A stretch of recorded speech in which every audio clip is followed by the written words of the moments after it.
नमस्कार, मैं हूं आपके साथ Aastha Kaushik. One nation one election bill आज लोकसभा में पेश कर दिया गया। केंद्रीय कानून मंत्री अर्जुन राम मेघवाल ने इस बिल को सदन में रखा और इसी के साथ लोकसभा में विपक्षी दलों ने बिल का जोरदार विरोध भी शुरू कर दिया। अखिलेश यादव ने इसे जुमला और तानाशाही करार दिया है, तो वहीं कांग्रेस का आरोप है कि यह बिल पूरी तरीके से असंवैधानिक है। वहीं ओवैसी कह रहे हैं कि इसके जरिए संविधान बदलने की कोशिश हो रही है। Congress, SP, TMC, RJD, PDP समेत कई दल वन नेशन वन इलेक्शन का विरोध कर रहे हैं। अब सवाल यह है कि क्या यह संविधान संशोधन बिल पास हो पाएगा। देखिए, बिल पेश होते ही कैसे विपक्षी दल बिल को लेकर भड़के हुए दिखाई दे रहे हैं। अध्यक्ष जी, मैं समझ नहीं पा रहा हूं, अभी 2 दिन पहले संविधान को बचाने की, संविधान की गौरवशाली परंपराएं की कस्में खाने में कोई कमी नहीं रखी। 2 ही दिन के अंदर संविधान की जो हमारी मूल भावना है, 2 ही दिन के अंदर संविधान का जो हमारा बेसिक स्ट्रक्चर है, 2 ही दिन के अंदर संविधान का जो हमारा संघीय ढांचा है, उसको खत्म करने के लिए संविधान संशोधन बिल लाए हैं।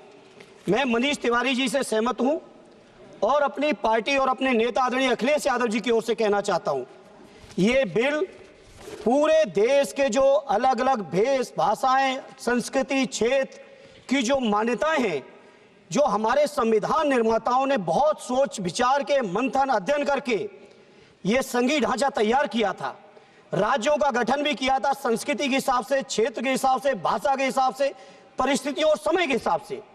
मैं नहीं समझता अध्यक्ष जी, मुझे कहने में कोई संकोच नहीं, उस समय के हमारे संविधान निर्माताओं से विद्वान, बाबा साहब भीमराव अंबेडकर से ज्यादा विद्वान इस सदन में अभी कोई नहीं बैठा, मुझे कहने में संकोच नहीं है। और ये संविधान की मूल भावना को खत्म करके कैसे तानाशाही के रास्ते निकाले जाएं, इसके अलावा कोई काम ही नहीं बचा है। आखिर मनीष तिवारी जी ने कहा, कहीं एक विधानसभा के चुनाव अगर कोई अविश्वास आता है, अगर बहुमत नहीं मिलता है, तो क्या पूरे देश का चुनाव कराओगे?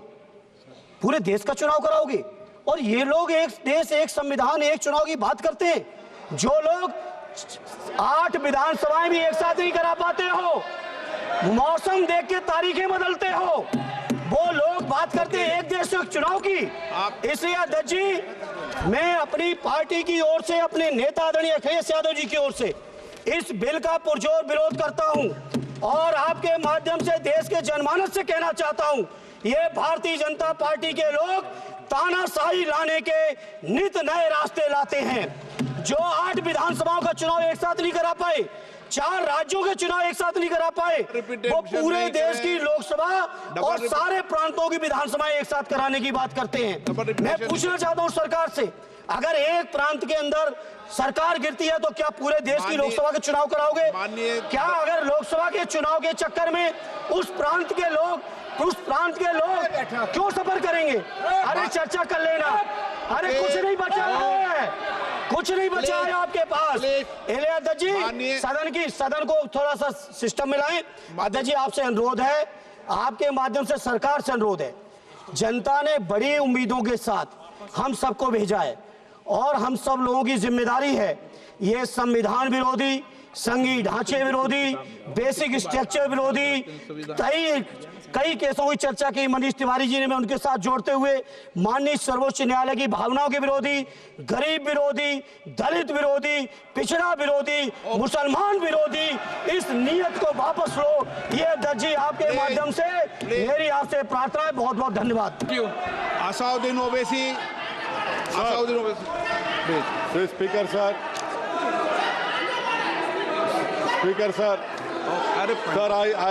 I rise to oppose this draconian unconstitutional bill, sir. Owaisi के बाद सर, मुझे सिर्फ 2 मिनट दीजिए सर। ओवैसी के बाद Sir, this bill violates the right to democratic self-government, which is part of Article 14(19). And if a legislative assembly is dissolved, sir, and midterm elections are conducted, the tenure of that assembly will not be for 5 years, sir. This in itself is a violation of parliamentary democracy, which envisages a tenured legislature. Sir, constitutional scheme makes it clear that once elections are conducted, the House should have a right to function for next 5 years. This is violation of basic structure, that such a provision is being done for administrative convenience, not for constitutional purpose. Sir, the principle of federalism means that states are not mere appendages of the center. States are not dependent on the union for the existence. This is the violation of federalism, sir. Sir, in conclusion, Parliament is not competent to make any law that violates fundamental rights or the basis of the Constitution, sir. This bill indirectly introduced a presidential style of democracy. This bill is based on maximizing political gain and convenience. This bill will finish off regional parties. This bill is only brought in to massage the ego of the Supreme Leader. Thank you, sir. I oppose this bill.